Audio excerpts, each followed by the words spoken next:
Berjumpa kembali bersama dengan saya, Gembala Jemaat Gereja Isa Al-Masih Lawang Light Generation Huha. Dalam program Sapa Jemaat di Rumah. Tetap semangat, tetap berpengharapan, dan harus selalu yakin menjadi pemenang-pemenang di dalam Tuhan kita, Yesus. Firman Tuhan, kali ini saya ambil dari 1 Raja-Raja 10 ayat 14. Saya ulangi, 1 Raja-Raja 10 ayat 14 berkata, "Adapun emas yang dibawa kepada Salomo dalam 1 tahun ialah seberat 666 talenta." Atau kalau dituliskan dalam bentuk angka, 666. Nah, saudara-saudara, tak dapat disangka lagi bahwa Raja Salomo adalah raja terkaya dalam sejarah bangsa Israel. Mungkin juga dapat dikatakan bahwa dia adalah raja paling kaya dalam sejarah umat manusia.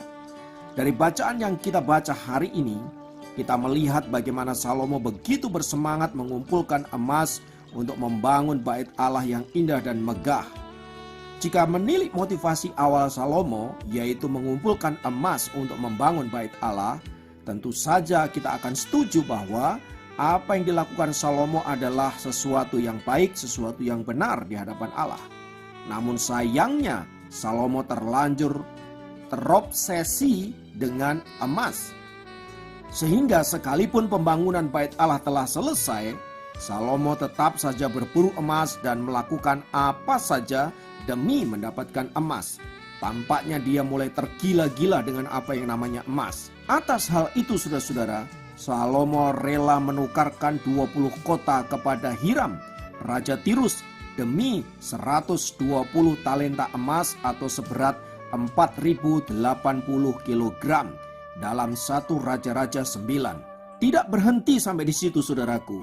Salomo mengumpulkan emas di segala penjuru negeri hingga setiap tahun Salomo bisa mendapatkan emas sebanyak 666 talenta atau sekitar 22.644 kg dalam 1 Raja-Raja pasal 10 ayat 14. Saudara-saudara, kalau kita lihat dari apa yang dikerjakan Salomo ini, tampaknya Salomo tidak lagi berjalan di dalam on the track-nya Tuhan. Dan bukan kebetulan ketika dia mengumpulkan emas dalam jumlah 666 itu merupakan simbol daripada kehancuran Salomo, simbol daripada perlawanan Salomo terhadap kehendak Allah. Nah, saudara-saudara, pada awalnya memang Salomo mengumpulkan emas untuk membangun bait Allah. Tetapi sekarang ia mengumpulkan emas untuk membangun istananya sendiri. Hampir semua perkakas dalam istana Salomo disalut dengan emas. 1 Raja-Raja pasal 10. Tak heran bila istana Salomo menjadi istana paling mewah, paling megah, paling indah. Namun saudara-saudara, mari kita lihat. Setelah Salomo mendapatkan semua hal itu, pelan-pelan namun pasti kecintaannya kepada Tuhan mulai berkurang.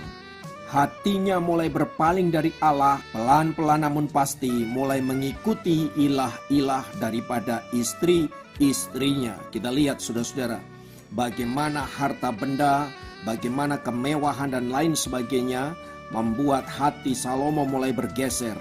Yang tadinya tertuju kepada Allah, yang tadinya fokus kepada Allah, sekarang pelan-pelan tidak kelihatan sepertinya, namun pasti sedang menuju kepada apa?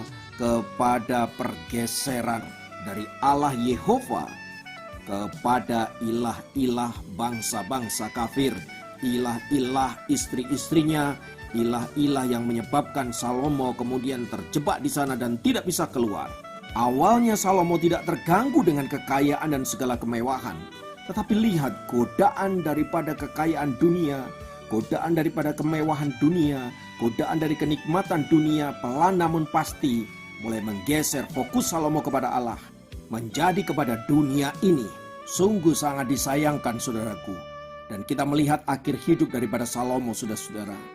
Bagaimana kemudian ia didapati tidak setia di hadapan Allah. Bahkan Allah berkata, oleh karena begitu kelakuanmu, maka aku akan mengoyakkan kerajaanmu. Saudara, mari kita lihat bagaimana kehidupan Salomo di masa tuannya adalah kehidupan yang paling menyakitkan, di mana dia harus melihat fakta bahwa kerajaan yang dipimpinnya hancur, kerajaan yang dipimpinnya terpecah. Semua itu terjadi karena apa? Karena hati Salomo tidak lagi fokus kepada Allah. Saudara-saudara, dari apa yang dialami oleh Salomo ini kita dapat belajar bahwa bagaimanapun indahnya dunia, bagaimanapun nikmatnya dunia, harta, kekayaan, ketenaran, dan lain sebagainya, saudara-saudara dikasih Tuhan, tidak sebanding dari apa yang dilakukan Allah di dalam hidup ini. Namun sayangnya seringkali kita justru memilih dunia ini ketimbang memilih Allah. Kita memilih menuruti keinginan-keinginan kita akan dunia ini ketimbang kita mentaati Allah dan takluk kepada kehendaknya. Tak heran karena hal itu saudara-saudara, kita kehilangan berkat terbesar dalam hidup ini, yaitu Allah itu sendiri. Oleh sebab itu firman Tuhan berkata, carilah Allah maka engkau akan hidup. Belajar dari kisah Salomo, mari kita tetap mencari Tuhan sampai akhir hidup kita. Tetap setia kepada Tuhan sampai akhir hidup kita. Supaya dengan itu kita didapati sebagai hamba yang setia dan layak masuk dalam kerajaan surga yang mulia yang disediakan bagi hamba-hamba yang setia. Haleluya. Bila firman Tuhan ini menguatkan dan meneguhkan kita, mari kita masuk dalam doa-doa kita.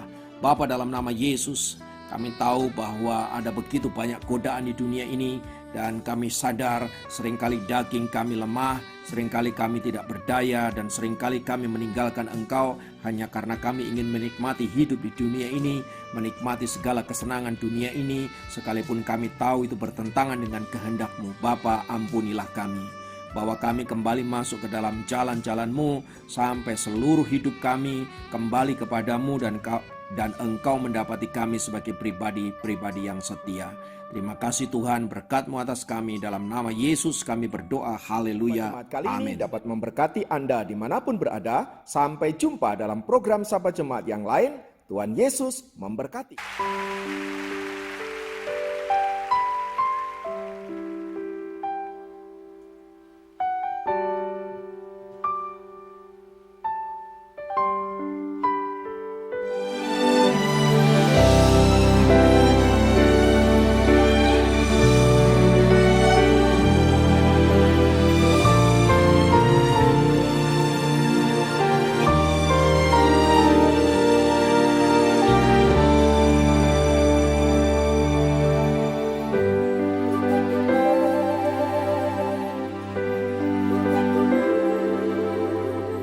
Hanya Kau Tuhan di hidupku, Kau berikan hidup yang baru. Darah-Mu menyucikan, pulihkan hatiku. Ku nyatakan Kaulah segalanya. Engkaulah sumber pengharapan, kuasa-Mu sanggup menyembuhkan.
Allah.